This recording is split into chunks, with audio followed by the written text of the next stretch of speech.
Muchas víctimas durante el apartheid tuvieron que ocultar o negar su sufrimiento. El gobierno nunca reconoció que hubiese violación a los derechos humanos.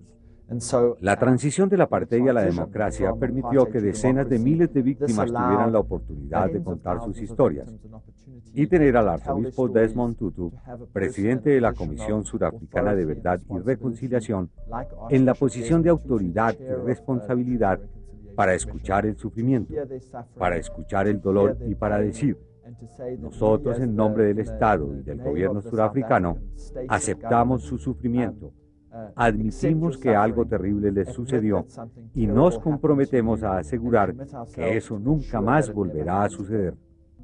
These are the stories that we want our children to remember.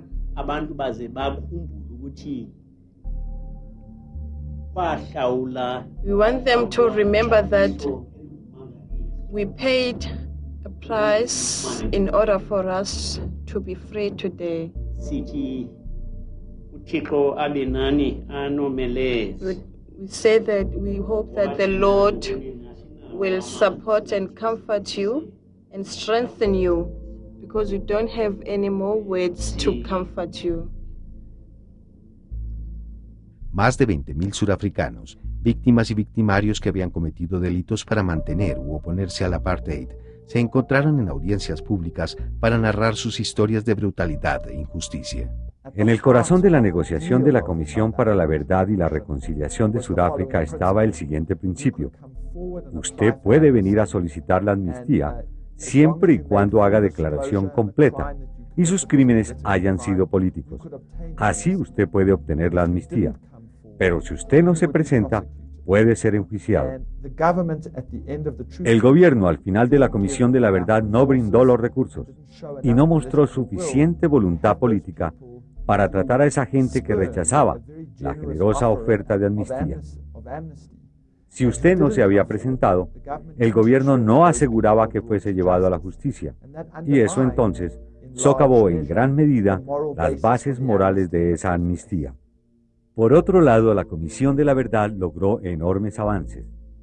Estableció la verdad de una manera que no podía ser negada. Permitió dar a conocer el sufrimiento de las víctimas y ofreció formas de reparación.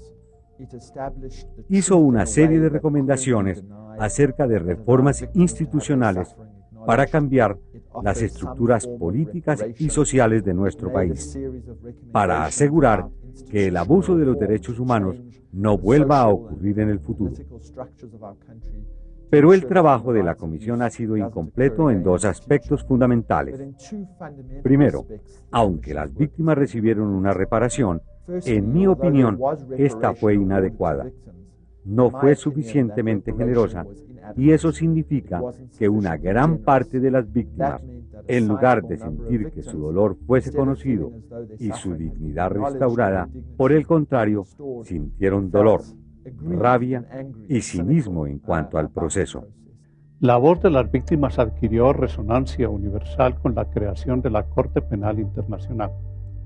Esta institución cambió conceptos como el de las fronteras para la justicia. Se tomó nota acerca de un progreso de la humanidad, y es que el dolor de uno se convertía en el dolor de todos, y la violación del derecho de una sola persona era la violación de los derechos de toda la humanidad.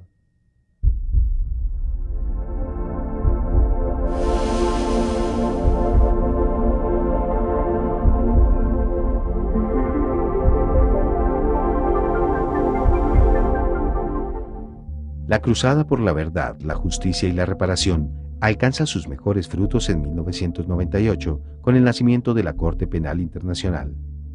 Desde su creación, cualquier persona que en cualquier parte del mundo, sin importar su rango o condición social, cometa violaciones a gran escala contra la vida y la dignidad humanas, tendrá que responder ante este Tribunal Internacional de Justicia. La Corte Penal Internacional es la más clara expresión de un derecho internacional que ya no tiene límites en el concepto de soberanía. De la misma manera que Nuremberg, pero en forma mucho más acabada y perfecta, La Corte Penal Internacional es una cristalización de la conciencia humanitaria moderna.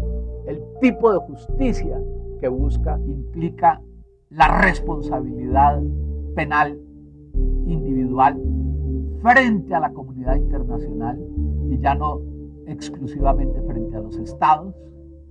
Y segundo, incorpora una visión del derecho en la cual ya no se privilegia tanto el punto de vista del victimario como el punto de vista de las víctimas.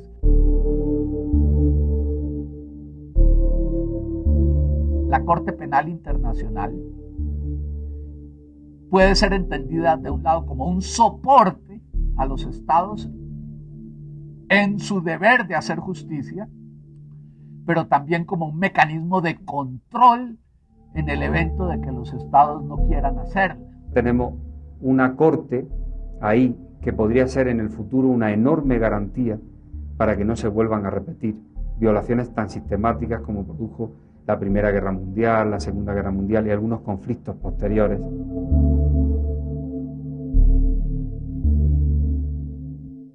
Tener de alguna manera un punto de referencia, una corte que está velando porque en el mundo no se violen los derechos humanos. Yo creo que eso es un cambio de paradigma, eso es un cambio de mentalidad, es un cambio de lógica en el mundo. Y esas son algunas de las ventajas de tener una corte. Pero no porque tengamos una corte o porque haya una serie de personas que son algo así, por así decirlo, como nobles, sabios y personas que velan porque no haya futuras violaciones de los derechos humanos, el mundo va a cambiar de la noche a la mañana. Es decir, hay muchas injusticias que provocan justamente que haya violación de derechos humanos. Colombia vive un conflicto armado que produce alrededor de 3.000 víctimas anuales a causa de la acción de grupos armados ilegales. Uno de estos grupos han sido las Autodefensas Unidas de Colombia, involucradas en actividades de narcotráfico, secuestro, extorsión y señalados como autores de masacres, torturas, desapariciones de miles de personas en Colombia. Hoy en día digo, vamos a guerrearla, vamos a pelearla. Y vamos a hacer un solo ejército, muchachos. Las autodefensas desde el Putumayo hasta la Guajira.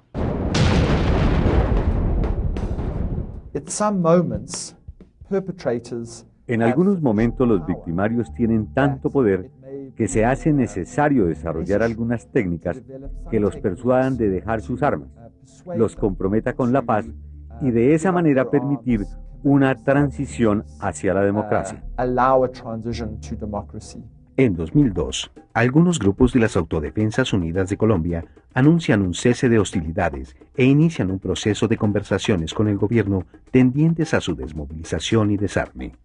En el marco de estas negociaciones, el gobierno diseña la Ley 975 de 2005 o Ley de Justicia y Paz como marco jurídico para la desmovilización de los grupos armados al margen de la ley.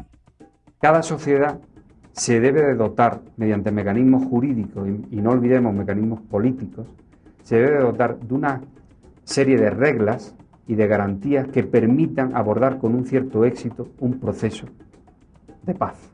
El proyecto de Ley de Justicia y Paz aprobado por el Parlamento recibió fuertes críticas. Políticos, grupos de derechos humanos y la comunidad internacional consideraron que la ley contemplaba niveles muy bajos de verdad, justicia y reparación. El 18 de mayo de 2006, la Corte Constitucional emite un fallo que precisó los alcances de la ley. Este fallo exige a los desmovilizados de las AUC confesión total y reparación de las víctimas. Además, condiciona los beneficios de la ley al compromiso de no volver a delinquir. Human Rights Watch, duro crítico del proyecto de ley inicial, considera que con el fallo de la Corte se solucionaron varios de los problemas y vacíos que presentaba la ley. El camino que han recorrido todas las naciones del mundo que han construido sus procesos de paz sobre el respeto de los derechos de las víctimas es el mismo que Colombia ha seguido con la Ley 975 de 2005 llamada de Justicia y Paz. Con esta ley se trata de recuperar el equilibrio roto por los grupos armados ilegales y al mismo tiempo de aplicar todo cuanto la humanidad ha aprendido para respetar los derechos de las víctimas y darle solidez a los procesos de paz. La Comisión Nacional de Reparación y Reconciliación es el instrumento de la Ley 975 para garantizar a las víctimas su participación en procesos de esclarecimiento judicial y la realización de sus derechos a la verdad, la justicia y la reparación.